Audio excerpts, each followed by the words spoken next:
A noite paulistana, com sua vastidão de luzes cintilantes e o zumbido incessante do tráfego, era um universo à parte para Lucas Almeida. Para os milhões que a habitavam, era apenas mais uma noite de quarta-feira. Para Lucas, era a noite do fim. Com seus 30 anos, ele sentia o peso de 50. O otimismo de sua juventude havia sido corroído, camada por camada, por uma sucessão de golpes duros que a vida lhe desferira.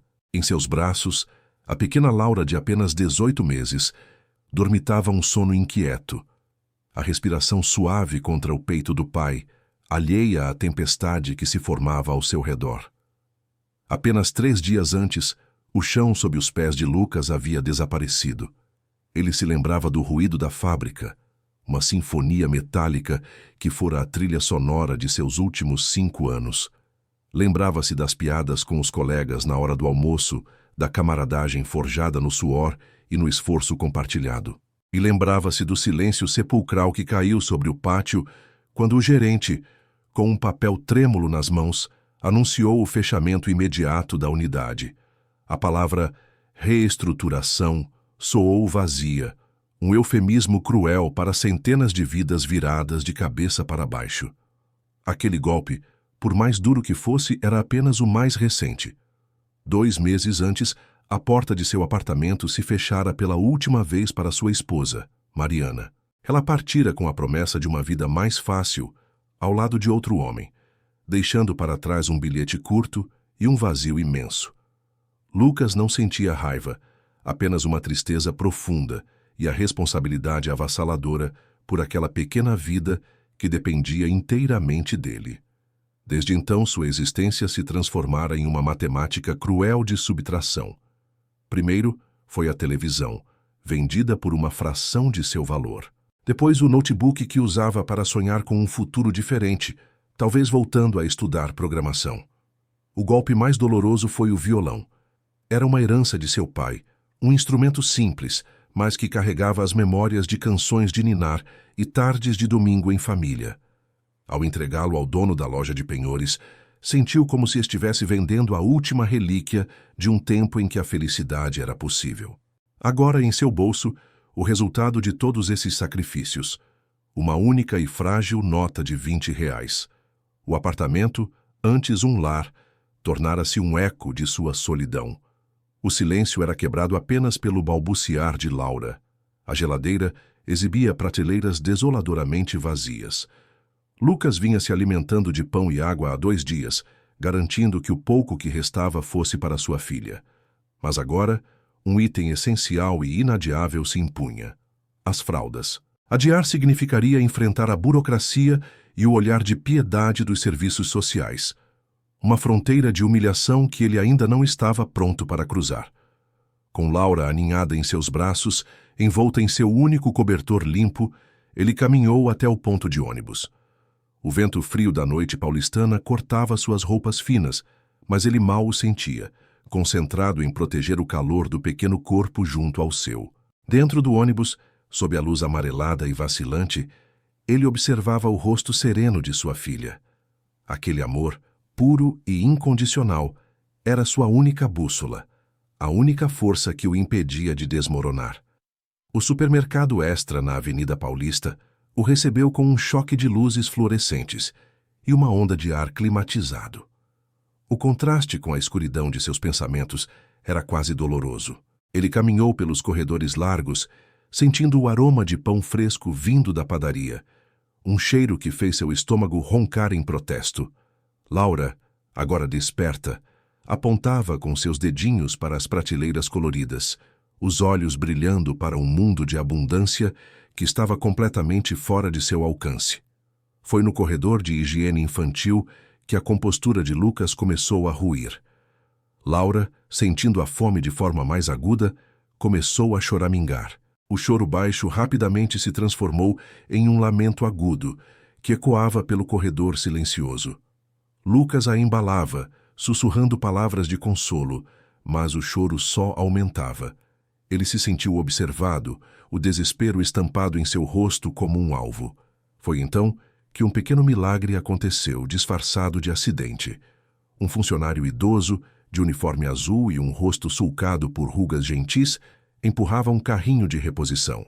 Ao passar por Lucas, ele se atrapalhou, e uma pequena caixa de biscoitos de maisena, próprios para bebês, caiu de uma prateleira, aterrissando suavemente perto do carrinho de Lucas. "Opa, meu jovem", disse o senhor, cujo crachá dizia Seu Valdemar. "Acho que a moça que passou aqui na frente deixou cair. É melhor o senhor pegar, é da sua pequena." Ele deu uma piscadela cúmplice e continuou seu caminho, sem esperar resposta. Lucas, com o coração aos pulos, pegou a caixinha. Entendendo o gesto de pura bondade, ele abriu o pacote e ofereceu um biscoito a Laura. O choro cessou instantaneamente, substituído pelo som feliz da mastigação.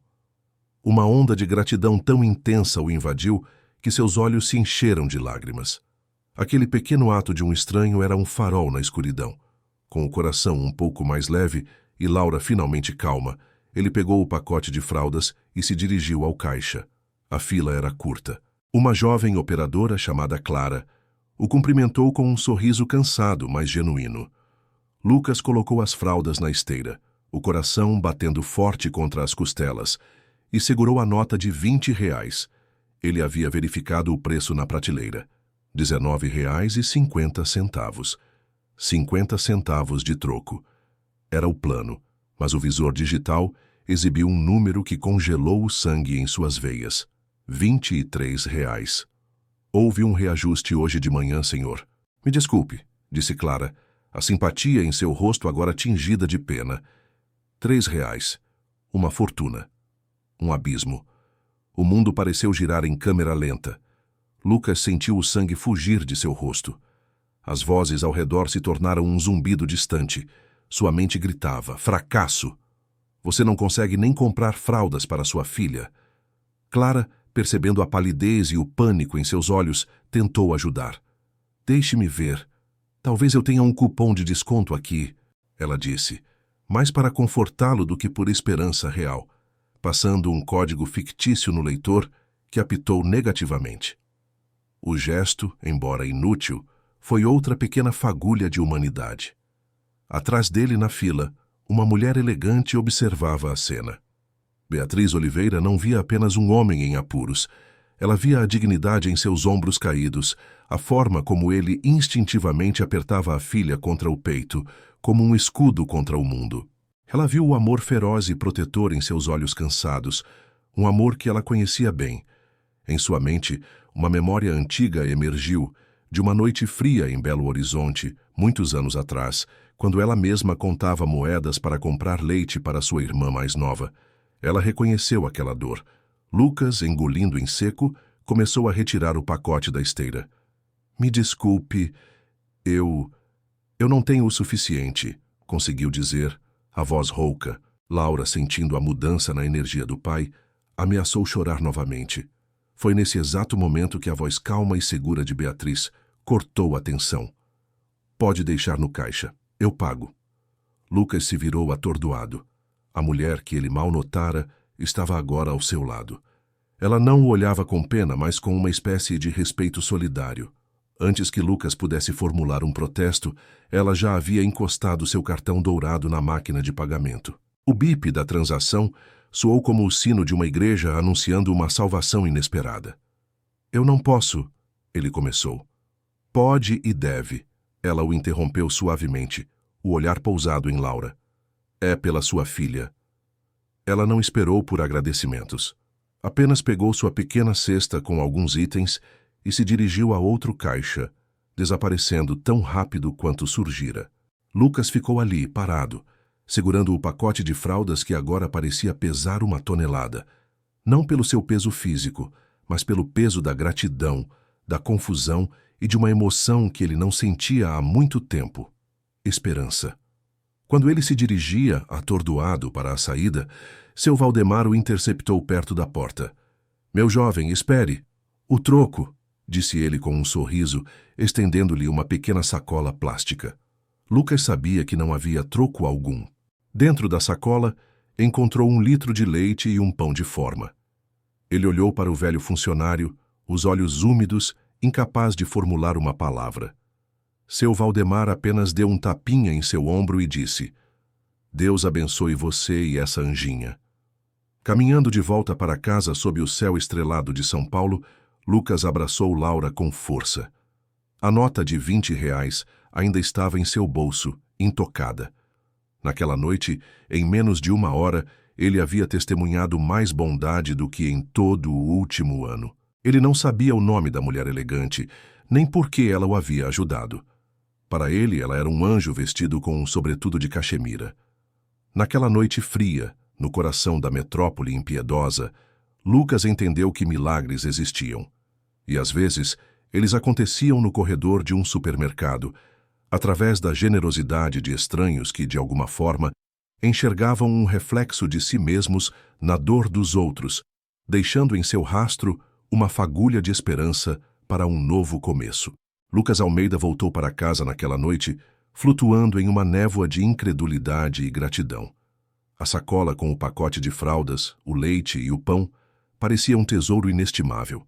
Cada passo pelas ruas silenciosas de seu bairro na periferia de São Paulo era mais leve que o anterior.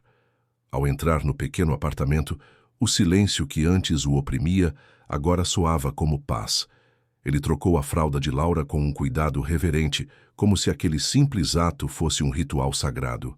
Depois preparou uma mamadeira com o leite morno e, enquanto a pequena bebia com avidez, ele comeu 2 fatias do pão mais saboroso que já provara na vida. A nota de R$ 20 continuava em seu bolso. Ele a retirou, alisou-a com cuidado e a colocou dentro de um velho porta-retrato vazio sobre a cômoda, um monumento silencioso à bondade de estranhos. Aquele dinheiro não resolveria o aluguel atrasado ou a falta de emprego, mas seu valor era imensurável. Havia restaurado sua fé. Nos dias que se seguiram, uma nova energia pulsou em Lucas. A apatia que o mantinha refém deu lugar a uma determinação renovada. Ele limpou o apartamento de cima a baixo, consertou a dobradiça de um armário que estava solta há meses e passou horas no chão brincando com Laura, construindo torres de blocos que desabavam em meio a gargalhadas contagiantes. A sombra do desespero ainda pairava no horizonte, mas a luz daquela noite no supermercado era forte o suficiente para mantê-la à distância. Ele sabia que precisava de um plano, de uma ação. A ideia de ir aos serviços sociais não havia desaparecido, mas agora parecia um último recurso, não a única saída. Inspirado pela dignidade dos gestos que recebera, ele decidiu que lutaria primeiro. Foi com esse espírito que, 3 dias depois, ele bateu na porta de sua vizinha, Dona Alice, uma senhora de cabelos brancos e sorriso fácil que ocasionalmente cuidava de Laura. Ele levava consigo uma pequena flor que colhera no modesto jardim do prédio. Dona Alice, isso é só um pequeno agradecimento por toda a ajuda, disse ele, sem jeito. A senhora o convidou para entrar para um café e, enquanto conversavam, a televisão ligada na sala exibia o jornal do meio-dia. Lucas pediu licença para dar uma olhada no classificado de empregos do jornal sobre a mesa, enquanto o noticiário de negócios falava ao fundo. Olha só, Lucas, comentou Dona Alice, apontando para a tela. Falam de novo dessa moça. Dizem que é a mulher mais poderosa do Brasil, uma vencedora. Lucas ergueu os olhos distraidamente e seu coração parou. O café em sua mão tremeu. Na tela, em alta definição, estava o rosto da mulher do supermercado. Seu anjo. O repórter narrava sua trajetória com admiração. Beatriz Oliveira, CEO do Grupo Oliveira, foi eleita a CEO do ano por sua gestão inovadora e por levar a empresa a um faturamento recorde de R$ 200 milhões. A câmera mostrava o imponente arranha-céu na Faria Lima, o mesmo que ele havia visto de longe tantas vezes, um símbolo de um mundo que parecia pertencer a outra galáxia. Lucas ficou paralisado. A mulher que lhe estendera a mão não era apenas rica, ela era uma titã da indústria, uma figura quase mítica. O gesto dela, que já era grandioso, tornou-se monumental. Atordoado, ele pediu a Dona Alice se poderia usar seu antigo computador. Preciso saber mais, ele murmurou, mais para si mesmo do que para ela. Sentado diante da tela, ele digitou o nome Beatriz Oliveira e mergulhou em um mar de artigos, entrevistas e reportagens. O que descobriu foi uma história de resiliência que ecoou profundamente em sua própria alma. Ele leu sobre a tragédia que a deixou órfã aos 19 anos, em Belo Horizonte, com a responsabilidade de criar uma irmã mais nova.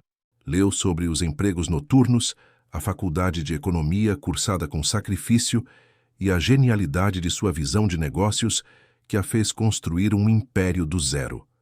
Em uma entrevista para uma revista, uma citação de Beatriz saltou da tela e o atingiu em cheio. As pessoas veem os números, os prédios, o sucesso, mas eu nunca esqueci o que é olhar para uma prateleira de farmácia e saber que você não pode levar o remédio que sua irmã precisa. Essa memória não é uma fraqueza. É o motor de tudo o que eu faço.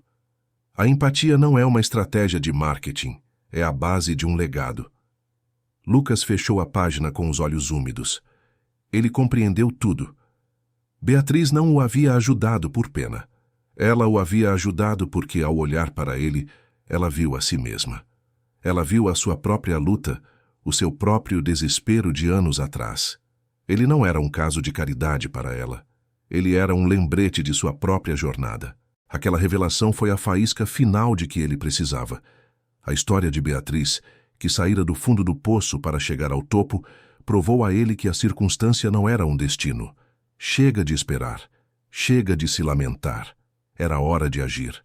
No dia seguinte, com Laura segura nos braços de Dona Alice, Lucas saiu em busca de trabalho com uma determinação feroz. Ele não procurava o emprego dos sonhos, procurava uma chance, qualquer chance. Caminhou por horas sob o sol de São Paulo, entregando os poucos currículos que conseguira imprimir, entrando em lojas, canteiros de obras, restaurantes. Recebeu mais nãos do que podia contar. O cansaço começou a pesar em seus ombros, a velha desesperança ameaçando retornar. Quando o sol começou a se pôr, ele estava prestes a desistir. Foi então que, ao virar uma esquina em um bairro industrial, ele viu um pequeno galpão de logística. A porta estava aberta, e o som de telefones tocando e pessoas gritando indicava um caos controlado. Na parede, uma placa de papelão escrita à mão dizia: "Precisa-se de entregador urgente, para começar agora." Lucas entrou. O dono, um homem baixo e atarracado chamado Sr. Antunes, estava visivelmente estressado. "2 funcionários faltaram hoje. Tenho uma montanha de pacotes para entregar e nenhum braço." Ele reclamou para quem quisesse ouvir. Ele olhou para Lucas de cima a baixo, viu as roupas simples, as mãos calejadas e, mais importante, a honestidade e a urgência em seu olhar. "Você tem carteira de moto? Conhece São Paulo?" perguntou bruscamente. "Tenho a carteira e aprendo rápido", respondeu Lucas. O Sr. Antunes o estudou por um segundo, tomou uma decisão e jogou um colete e um capacete sobre o balcão. "Contrato temporário, pago por dia. Comece com aquelas caixas ali." Foi um milagre nascido da necessidade de outro homem. O universo, de alguma forma, havia conspirado a seu favor. As semanas seguintes foram um borrão de trabalho árduo.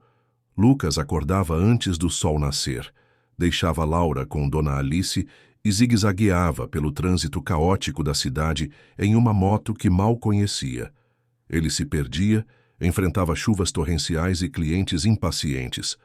Chegava em casa exausto, os músculos doloridos, mas com o dinheiro do dia no bolso.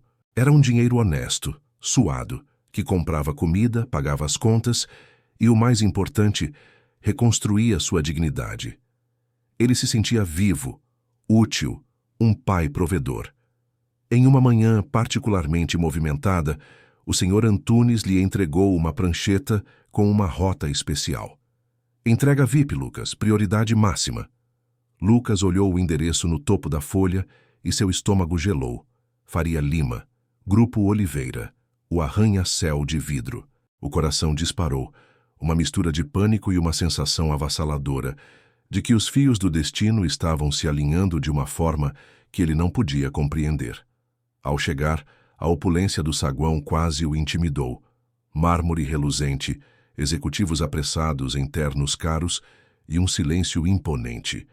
Ele se sentia um estranho em terra estrangeira com seu uniforme de entregador.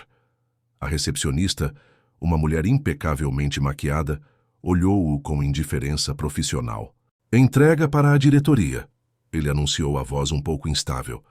Enquanto esperava a confirmação, o som suave da porta de um elevador se abrindo chamou sua atenção.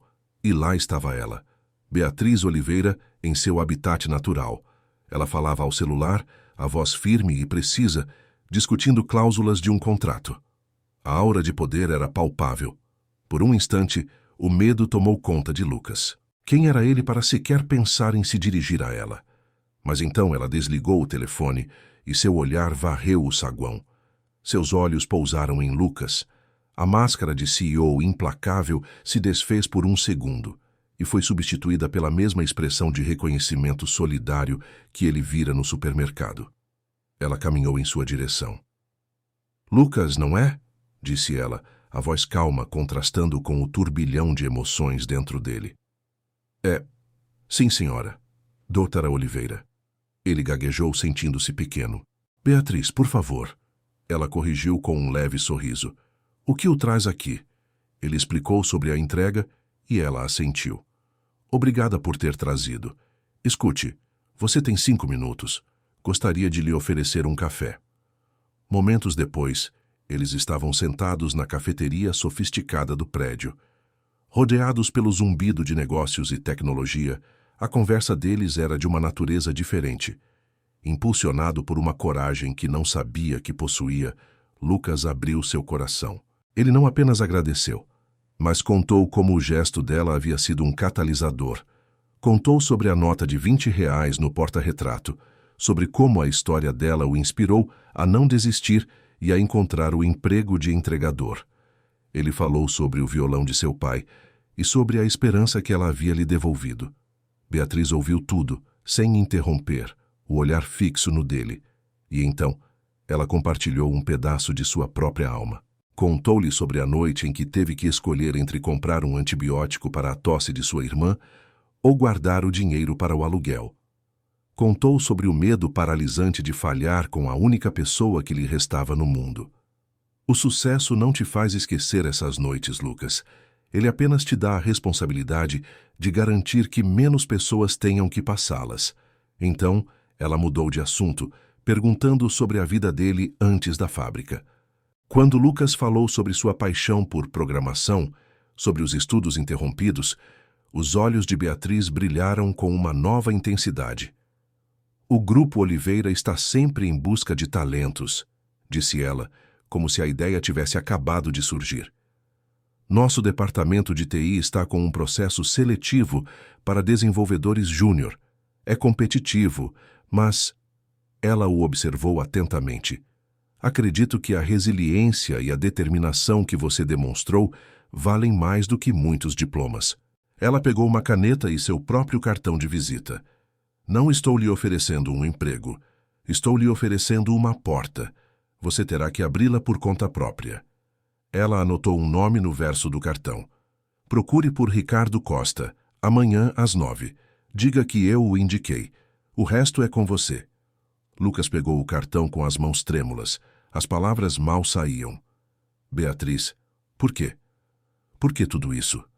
Ela olhou para a foto de Laura que ele tinha na carteira, que ele havia mostrado com orgulho. Um véu de tristeza passou por seus olhos. Alguém precisa quebrar o ciclo do azar. Ela repetiu as palavras de sua própria entrevista.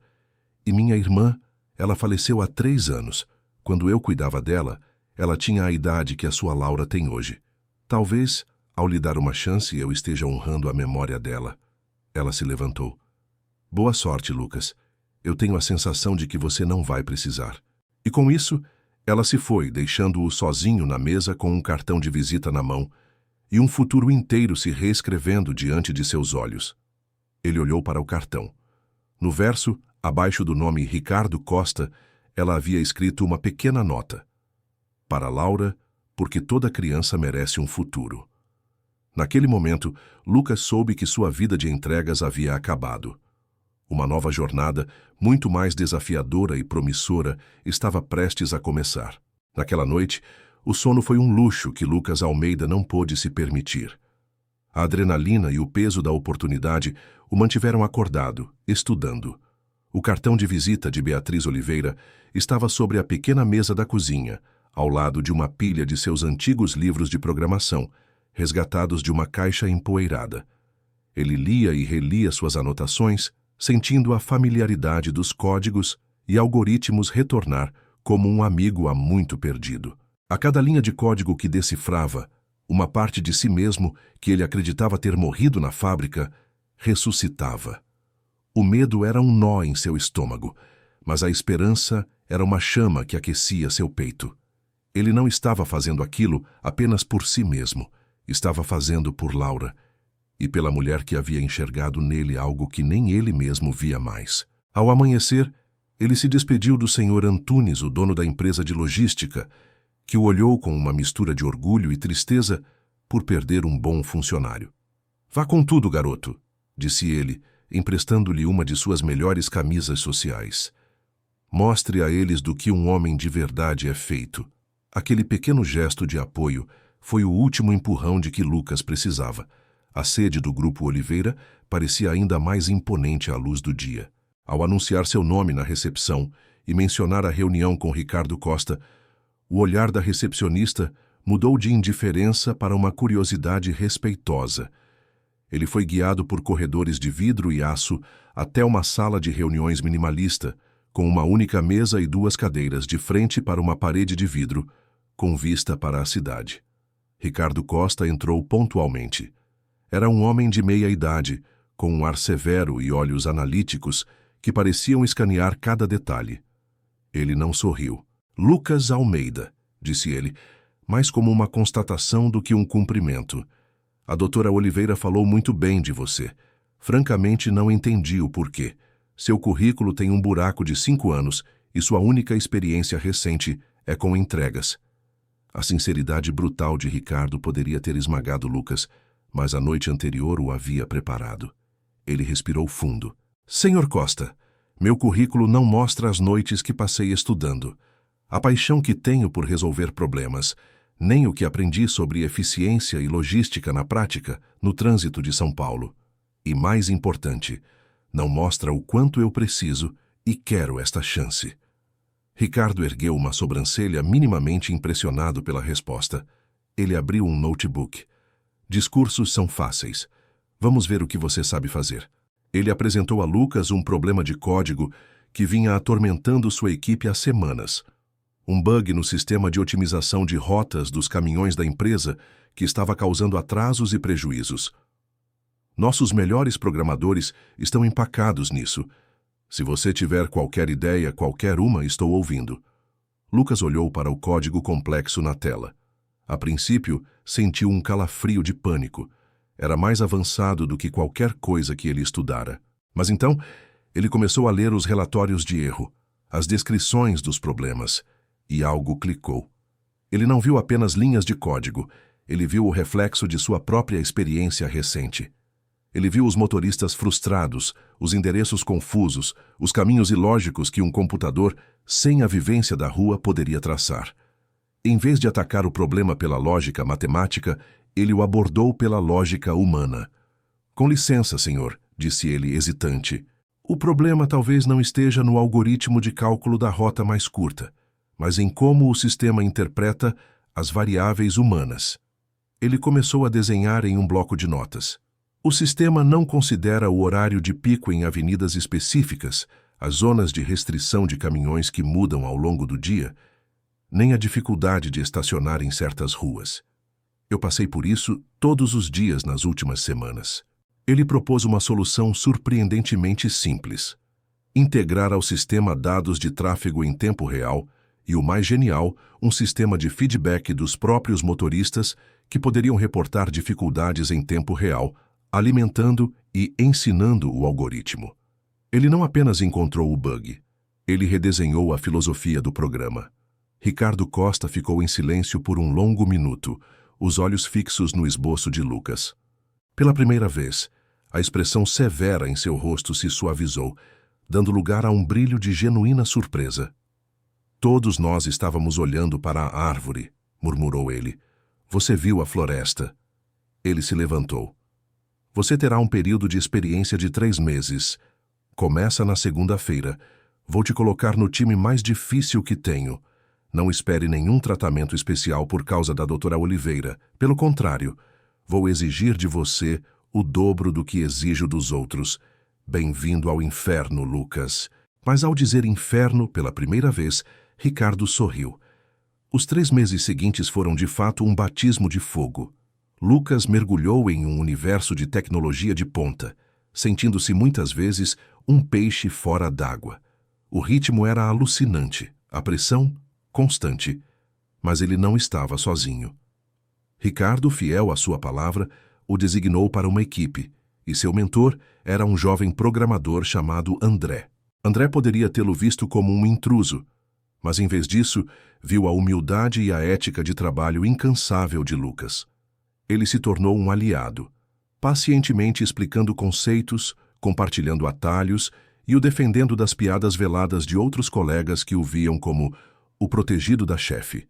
Uma amizade genuína floresceu entre os dois, forjada nas longas noites em frente a telas brilhantes e xícaras de café. O teste final de Lucas veio na forma de um projeto que todos consideravam uma causa perdida. Um aplicativo interno de controle de estoque, tão mal projetado e lento que os funcionários do armazém preferiam usar pranchetas e papel. Ricardo o designou como líder do projeto, um claro vire-se ou afunde. Lucas passou uma semana não no escritório, mas no chão do armazém, conversando com os estoquistas, observando seu fluxo de trabalho, sentindo suas frustrações. Ele usou sua empatia, a mesma que Ricardo vira na entrevista, para entender o problema do ponto de vista do usuário. Ele e André trabalharam incansavelmente, não para consertar o aplicativo antigo, mas para criar um novo do zero. O resultado foi uma ferramenta revolucionária em sua simplicidade. Interface intuitiva, leitura de código de barras pela câmera do celular e comandos de voz para quando os operadores estivessem com as mãos ocupadas. Quando ele apresentou a nova versão para Ricardo e os diretores do setor, a reação foi de espanto. O aplicativo não era apenas funcional, era brilhante. As projeções indicavam que a nova eficiência economizaria milhões de reais por ano para o Grupo Oliveira. Naquele dia, Lucas não apenas passou no período de experiência, ele se tornou uma lenda silenciosa no departamento. Ricardo o chamou à sua sala e, com a seriedade de sempre, disse: "Eu estava errado sobre você, Almeida. Você não é um protegido. Você é um trunfo. Seja bem-vindo à equipe permanentemente." A vida de Lucas se transformou. Com seu primeiro salário integral, ele alugou um pequeno apartamento em um bairro mais seguro e tranquilo. Tinha 2 quartos, um para ele e um quarto de princesa para Laura que ele pintou de lilás. O maior luxo, no entanto, era a pequena varanda com um canteiro, onde ele plantou margaridas e um pé de manjericão. Laura, por sua vez, estava radiante na creche do Grupo Oliveira. Ela fazia amigos, aprendia canções e todos os dias esperava o pai na porta com um novo desenho colorido nas mãos. Vê-la correr para seus braços, tagarelando sobre seu dia, era o verdadeiro dividendo de todo o seu esforço. Num sábado ensolarado, Lucas entrou na mesma loja de penhores onde vendera suas memórias. Com o coração leve, ele comprou de volta o violão de seu pai. Naquela noite, pela primeira vez em meses, ele tocou para Laura, não as canções tristes de sua solidão, mas as mesmas melodias alegres que seu pai tocava para ele. Ele estava inteiro novamente. 6 meses após sua contratação, a rotina de sucesso e estabilidade se tornara seu novo normal. Por isso, a chamada da assistente de Beatriz foi um raio em céu azul. A doutora Oliveira gostaria de vê-lo em seu escritório, agora. O nervosismo retornou. O que ela poderia querer? Teria ele cometido algum erro? Ele subiu no elevador até o 42º andar, o coração martelando. Beatriz o recebeu com o mesmo sorriso caloroso de seu encontro no café. A sala dela, com a vista espetacular de São Paulo, parecia o topo do mundo. "Lucas, por favor, sente-se", disse ela, apontando para uma poltrona. "Eu tenho acompanhado seu progresso. O que você fez no projeto do armazém foi excepcional. Ricardo não para de elogiá-lo." Lucas agradeceu, sem saber aonde aquela conversa o levaria. Eu não o chamei aqui para parabenizá-lo por seu trabalho, no entanto, continuou ela, o tom ficando mais sério. Eu o chamei para lhe propor um novo trabalho. Uma missão, na verdade. Ela se virou para a janela, olhando para a cidade lá embaixo. Este grupo, esta empresa, construímos algo grande. Mas sinto que não é o suficiente. O sucesso gera uma responsabilidade. Uma dívida com a sociedade que nos permitiu crescer. Eu quero começar a pagar essa dívida. Ela retornou à mesa e empurrou uma pasta elegante em direção a ele. Eu quero criar uma nova divisão no Grupo Oliveira. Um braço sem fins lucrativos, focado em tecnologia para o bem social. O Projeto Social Oliveira. Ela abriu a pasta, revelando estudos, dados e os esboços iniciais de 3 aplicativos. Imagine uma plataforma que conecta pais solteiros para que possam criar redes de apoio, como babás comunitárias ou caronas solidárias. Imagine um aplicativo que conecta pessoas a trabalhos temporários e flexíveis de forma rápida e segura. Imagine uma interface que simplifica o acesso a todos os programas sociais do governo, um guia para quem está perdido na burocracia. Lucas olhava para os papéis, o coração acelerado. Ele não via projetos, via sua própria vida, via a si mesmo, perdido e sozinho com Laura, e como o Conecta Paz poderia ter sido sua salvação. Via a si mesmo, desesperado por trabalho, e como o trampo rápido poderia ter sido sua chance. Via o labirinto dos serviços sociais, e como a ponte social poderia ter sido seu mapa. Eu preciso de alguém para liderar isso, disse Beatriz, a voz firme, os olhos fixos nos dele. Não um executivo que entenda de lucros, mas alguém que entenda de pessoas, alguém que saiba o que é precisar de ajuda, alguém que tenha a paixão para construir pontes, não muros. Eu preciso de você, Lucas. A oferta era avassaladora. Era um salto de programador júnior para diretor de uma nova e visionária divisão. Era uma responsabilidade imensa, mas, pela primeira vez, Lucas não sentiu medo. Ele sentiu clareza. Tudo em sua vida, a dor, a luta, a paixão redescoberta pela programação, o milagre no supermercado, o havia preparado para aquele exato momento. Ele olhou para Beatriz, não mais como a CEO inatingível ou a benfeitora generosa. Ele a viu como uma parceira, uma alma que, como a dele, havia sido forjada na adversidade e que agora queria usar sua força para iluminar o caminho dos outros. Ele se levantou, caminhou até a janela e olhou para a cidade. Não via mais um monstro de concreto, mas um oceano de histórias, de lutas e de esperanças. Ele se virou para Beatriz. Eu aceito, disse ele, a voz firme e clara. Quando começamos? Aquele sim não era apenas a aceitação de um novo emprego. Era o abraço de um propósito. O início de um legado que estava prestes a mudar, não apenas a sua vida, mas a de incontáveis outras pessoas que, naquele momento, estavam exatamente onde ele estivera, apenas 6 meses antes. À beira do abismo, precisando apenas que alguém lhes mostrasse o caminho.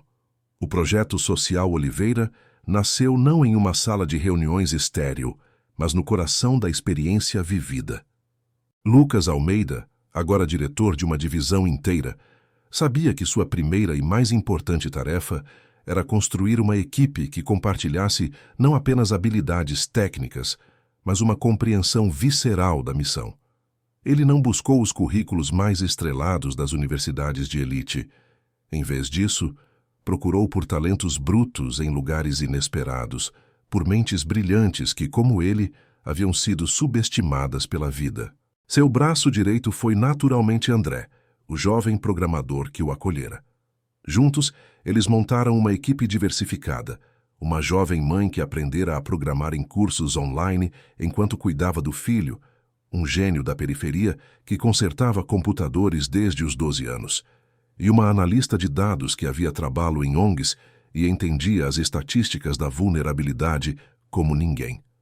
As sessões de brainstorming para os aplicativos não aconteciam sob as luzes frias do escritório. Lucas levava sua equipe a campo. Eles passaram dias em centros comunitários, ouvindo as histórias de mães solteiras que jonglavam 3 empregos. Conversaram com pais de família que haviam perdido o chão após o fechamento de uma fábrica. Beberam café com jovens que sonhavam com uma oportunidade. Eles não estavam projetando para um usuário.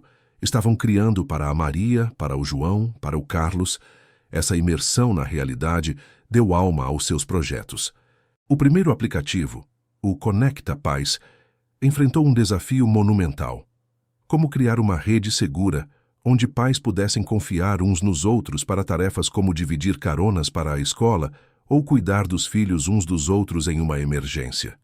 A tecnologia parecia fria e impessoal para uma tarefa que exigia tanta confiança. O projeto ameaçou parar, afogado em protocolos de segurança complexos e caros. Numa noite exausto, Lucas olhou para a nota de R$ 20 em seu porta-retrato e para a flor seca que dera a Dona Alice. E então, a solução milagrosa surgiu, nascida da simplicidade da bondade humana. A confiança não vem de um algoritmo, disse ele à sua equipe na manhã seguinte. Vem da comunidade. Ele esboçou um sistema revolucionário, uma rede de confiança onde os membros não eram validados por documentos, mas por chancelas de outros membros. Um pai poderia convidar outro, atestando sua confiabilidade. Escolas e creches poderiam se tornar nós de confiança, validando os pais de seus alunos. A tecnologia serviria para conectar, mas a confiança seria construída organicamente, pessoa a pessoa. O Conecta Pais foi lançado e seu sucesso foi imediato e comovente. Em poucas semanas, a seção de depoimentos do aplicativo se encheu de histórias de amizades formadas, de emergências resolvidas, de uma rede de solidariedade que diminuía o peso da paternidade e maternidade solo. 2 anos voaram. O Projeto Social Oliveira era agora a joia da coroa do grupo, um case de estudo global em inovação social. Lucas se tornara um líder respeitado, conhecido por sua abordagem humana e por sua capacidade de traduzir problemas sociais complexos em soluções tecnológicas simples e eficazes. Sua vida pessoal era um reflexo sereno desse sucesso. Ele e Laura, agora com 3 anos e meio, viviam em um apartamento aconchegante e a risada dela era a música que preenchia todos os espaços. Em uma tarde chuvosa de dezembro, Lucas decidiu levar Laura para comprar ingredientes para fazerem biscoitos de Natal. O destino, com seu senso de poesia, os levou de volta ao supermercado Extra da Avenida Paulista. O lugar era o mesmo, mas Lucas era um homem completamente diferente. Enquanto caminhavam pelo corredor de laticínios, ele viu uma cena que parecia um fantasma de seu próprio passado. Um homem, que mais tarde ele descobriria se chamar Rogério, estava em frente à geladeira com um menino pequeno que chorava, apontando para uma caixinha de achocolatado. Rogério, com o rosto marcado pela exaustão, pegou a caixinha, olhou o preço e, com uma expressão de derrota que Lucas conhecia intimamente, a colocou de volta na prateleira. "Hoje não dá, filho", ele sussurrou, a voz embargada. O coração de Lucas se contraiu. Ele se aproximou devagar, Laura segurando sua mão. "Com licença", disse ele gentilmente. "Minha filha também adorava esse quando era menor. É o preferido dos campeões, não é?" O menino olhou para Lucas, os olhos cheios de lágrimas, e assentiu. Rogério forçou um sorriso constrangido. No caixa, a cena se repetiu de forma ainda mais dolorosa. Rogério espalhou algumas moedas e uma nota amassada no balcão, contando e recontando, percebendo que não teria o suficiente nem para o pão e o leite. Lucas, que estava atrás, simplesmente se adiantou. "Pode passar tudo junto com as minhas compras, por favor", disse ele à operadora de caixa. Rogério se virou chocado e pronto para recusar. "Eu não posso aceitar", ele começou. Lucas colocou uma mão em seu ombro. "Por favor. Um dia, alguém fez o mesmo por mim, neste mesmo lugar. Eu só estou passando adiante. É uma corrente do bem." Ele pagou por tudo e discretamente entregou a Rogério um pequeno cartão. "Isso não é caridade. É uma ferramenta. Se precisar de uma oportunidade, dê uma olhada neste aplicativo." Era um cartão do Trampo Rápido. Aquele encontro acendeu uma nova chama em Lucas. Naquela noite ele não conseguiu dormir. A imagem de Rogério, a sua própria imagem de 2 anos antes, Não saía de sua cabeça. E se fosse possível transformar aquele gesto individual em algo sistêmico? E se a tecnologia pudesse permitir que qualquer pessoa, em qualquer lugar, se tornasse o anjo na vida de alguém? Ao amanhecer, ele marcou uma reunião de emergência com Beatriz e André. Ele desenhou o conceito em um guardanapo.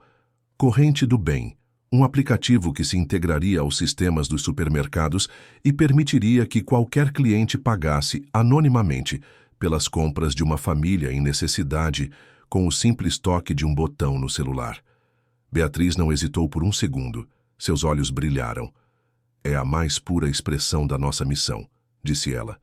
Eu mesma vou financiar o desenvolvimento. E tenho uma condição. Cada transação concluída deve enviar uma notificação para o caixa com uma mensagem para ser impressa no cupom fiscal. Alguém acredita em você. O projeto piloto, lançado, é claro, no Extra da Avenida Paulista, começou como uma faísca. Na primeira semana, Lucas e sua equipe pagaram anonimamente as compras de uma dúzia de famílias. Na segunda, a história começou a se espalhar entre os funcionários do mercado. Um blogueiro local, que ouviu a história de um caixa, escreveu um artigo intitulado Os Anjos do Extra da Paulista. O post viralizou. Pessoas de toda a cidade começaram a ir ao supermercado, não para comprar, mas para doar através do aplicativo. Em um mês, a Corrente do Bem era o assunto mais comentado em São Paulo. Grandes redes de supermercados de todo o Brasil ligavam, implorando para implementar o sistema. A festa de Natal do Grupo Oliveira daquele ano foi diferente. O ambiente era de genuína alegria e camaradagem. Enquanto a maioria dos executivos socializava, Lucas estava em um canto mais tranquilo, construindo uma torre de copos de plástico com Laura. Beatriz se aproximou, sentando-se ao lado deles. Ela observou Lucas com um olhar terno e revelou algo que guardara por 2 anos. Naquela noite, no supermercado, ela começou, a voz baixa. Eu tinha acabado de sair da pior reunião da minha vida. Um acordo de expansão internacional havia ruído, e eu estava enfrentando rumores de uma tentativa de aquisição hostil. Eu me senti uma fraude, sozinha no topo de um império que parecia não ter alma. Estava indo para casa pensando seriamente em vender tudo e desaparecer. Ela fez uma pausa, os olhos marejados. E então eu vi você. Vi a maneira como você segurava a sua filha, o amor desesperado e inabalável em seu rosto. Você não viu uma CEO, não viu dinheiro, não viu poder. Você era apenas um pai lutando por sua filha. E isso me lembrou do que realmente importa. Isso me lembrou por que comecei tudo isso. Naquela noite, Lucas, você me salvou de desistir. Lucas ficou sem palavras, a profundidade daquela conexão o atingindo com força. Laura, percebendo a emoção no ar, correu e abraçou Beatriz. Obrigada por ajudar o meu papai, ela disse com a pureza das crianças. Beatriz a abraçou de volta, as lágrimas finalmente escorrendo por seu rosto. Eu que agradeço, meu amor, por ter um papai que me ensinou a ser forte de novo. O clímax dessa jornada de transformação aconteceu no 6º aniversário de Laura. A festa, por um pedido especial de Lucas e Beatriz, foi realizada no próprio supermercado da Avenida Paulista após o horário de fechamento. Não foi uma festa infantil comum. Foi um festival de esperança. Os donos do mercado, orgulhosos de fazerem parte daquela história, cederam o espaço com alegria. Mais de 300 pessoas compareceram. Famílias que haviam conseguido um lar através do Conecta Paz. Trabalhadores que reconstruíram suas carreiras com o trampo rápido. E dezenas de pessoas como Rogério, que haviam sido tocadas pela Corrente do Bem. Rogério, agora gerente em um pequeno armazém, era um dos voluntários mais animados da festa, ajudando a servir bolo e refrigerante. Seu filho, que antes chorava por um achocolatado, agora corria e brincava com Laura entre os corredores vazios. Dona Alice e seu Valdemar, o antigo funcionário, eram os convidados de honra. Beatriz chegou com um bolo gigantesco e um presente para Laura. Um pequeno envelope. Dentro não havia um brinquedo, mas o certificado de uma bolsa de estudos integral para a universidade de sua escolha. Meninas que crescem vendo a bondade em ação, explicou Beatriz, ajoelhando-se para falar com Laura, se tornam as mulheres que mudam o mundo. A festa foi uma celebração da resiliência humana, uma prova viva de que a solidariedade era uma força concreta e transformadora. Ao final, enquanto ajudavam a limpar o confete do chão, Lucas encontrou um pedaço de papel deixado no caixa de número 3, o mesmo de anos atrás. Era um desenho infantil, de duas famílias de mãos dadas, e uma frase escrita com a caligrafia de uma criança. Obrigado. Agora a gente ajuda também. Lucas guardou aquele desenho em sua carteira, ao lado da nota de R$ 20 e do primeiro recibo da Corrente do Bem. Eram os 3 pilares que contavam a história mais importante de sua vida. A história deles não terminou ali. Ela apenas começou a se multiplicar. A Corrente do Bem tornou-se um movimento global. Lucas, agora um dos líderes mais influentes em tecnologia social, viaja ao mundo não para falar de códigos, mas de compaixão. Beatriz redefiniu o que significa ser um CEO, provando que o maior ativo de uma empresa é seu impacto humano. E Laura, crescendo em meio a esse legado, pedia frequentemente ao pai para levá-la ao supermercado mágico, onde ela mesma escolhia um pequeno item para doar a outra criança através do aplicativo. Numa dessas visitas, ela disse algo que fez o coração de Lucas transbordar.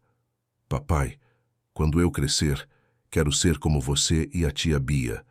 Quero consertar a tristeza das pessoas. Naquele momento, ele soube que a verdadeira riqueza que construíra não estava em sua conta bancária, mas no coração de sua filha. Ele havia criado um futuro onde a bondade era a coisa mais natural do mundo.